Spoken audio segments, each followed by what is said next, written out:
प्रिय विद्यार्थी मित्रांनो, मी दीपाली कुलकर्णी देशमुख माझ्या विंग्स ऑफ फिजिक्स या चॅनलमध्ये आपल्या सगळ्यांचं मनपूर्वक स्वागत करते।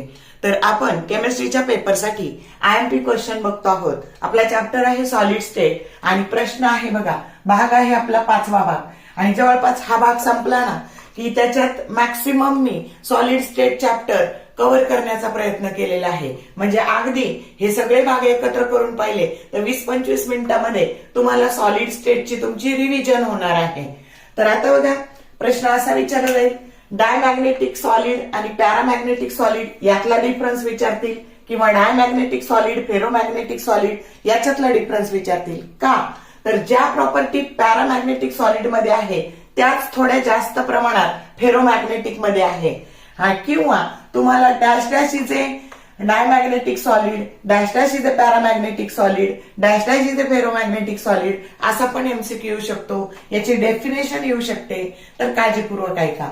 तर डायमॅग्नेटिक सॉलिड कशाला म्हणायचं की असा सॉलिड की ज्याच्यामध्ये सगळे इलेक्ट्रॉन आहे ना हे पेअर्ड असतात आणि ते this substances or this solids they are weakly repelled by magnet. म्हणजे त्यांच्याजवळ जर मॅग्नेट आणला तर ते मॅग्नेटला दूर लोटतात, वीकली रिपेल्ड। आणि अशा सबस्टन्सला काय म्हणायचं तर अशा सॉलिडला म्हणायचं डायमॅग्नेटिक सॉलिड।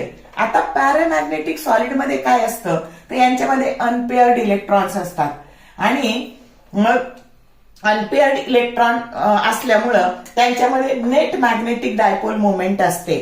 इथं मात्र पेअर्ड इलेक्ट्रॉन असल्यामुळं यांची नेट मॅग्नेटिक डायपोल मोमेंट ही 0 असते आणि म्हणून यांच्यामध्ये मॅग्नेटिझम नसतं आणि यांच्यामध्ये अनपेअर्ड इलेक्ट्रॉन्स असतात म्हणून they are weakly attracted by magnet in a magnetic field. This solids are called as paramagnetic solids.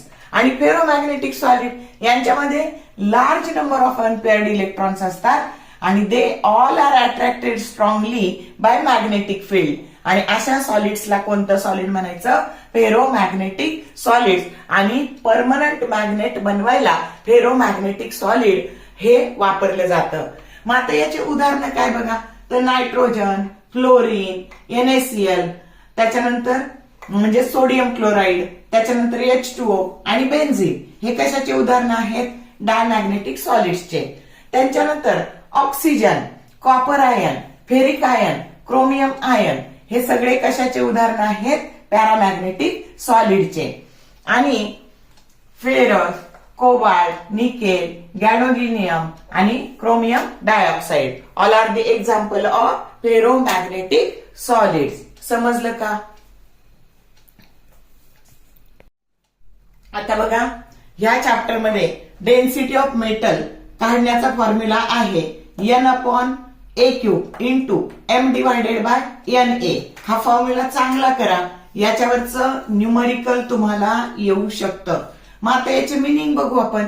हे स्मॉल n काय आहे तर number of particles in a unit cell. A³ काय आहे volume of unit cell. M काय आहे molar mass आणि Na काय आहे ॲव्होगॅड्रोज नंबर आहे। तर हा डेन्सिटीचा मेटलची जी डेन्सिटी आहे याच्यावर न्यूमरिकल येण्याची शक्यता आहे, तर त्याच्यामुळे हा फॉर्म्युला चांगला करा। आता हा तुमच्या पुस्तकातला जो टेबल 1.3 आहे की जो एज लेंथ आणि particle parameters in a cubic system, म्हणजे तुमची ऍटमची जी रेडियस आहे स्मॉल r आणि एज लेंथ a आहे याच्यातलं रिलेशन सांगते आहे। तर ते सिंपल क्युबिक साठी, बॉडी सेंटर क्युबिक साठी, त्याच्यानंतर फेस सेंटर क्युबिक साठी किंवा closed cubic close pack cell साठी। तर हा जो चार्ट आहे ना हा पण एकदम चांगला करा, याच्यावर सुद्धा न्यूमरिकल पडू शकतं। तर व्यवस्थित काळजीपूर्वक बघा आणि हे सगळे फॉर्म्युले व्यवस्थित लर्न करा। तर बघा, माझ्या चॅनलला विंग्स ऑफ फिजिक्स या चॅनलला एक तुम्हाला प्लेलिस्ट सापडेल की PYQ based on A chapter solid state. तर याच्यावरचे जे PYQ आहे त्याचे मी सगळे शॉर्ट व्हिडिओ बनवलेले आहे। ते जर केले तर तुम्हाला ह्या चॅप्टरच्या MCQ ची पण चांगली तयारी होईल। तशी मी इथं बऱ्यापैकी करून पण घेतलेली आहे, पण तुम्हाला प्रश्नांचं स्वरूप आणखी चांगलं कळेल। तर अशा पद्धतीने मी खूप कमी वेळात तुमचा हा चॅप्टर कव्हर करण्याचा प्रयत्न केलेला आहे. तर सगळे तुम्ही भाग बघा आणि चांगली प्रिपरेशन करा.